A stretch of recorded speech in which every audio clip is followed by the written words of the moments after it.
अस्सलाम वालेकुम, सवादिकाप। आज जड़ा जी छे सॉन वाटरफॉल तो पहुँच गए हैं।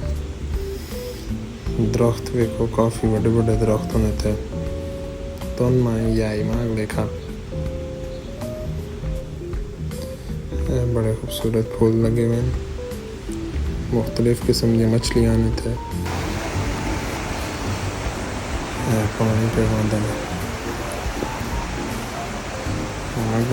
तो वाटरफॉल कैसा आबशार पाए मांग देखा।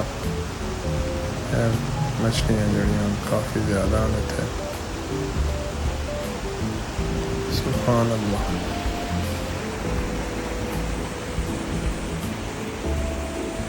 वाह जी वाह, क्या खूबसूरत नज़ारा।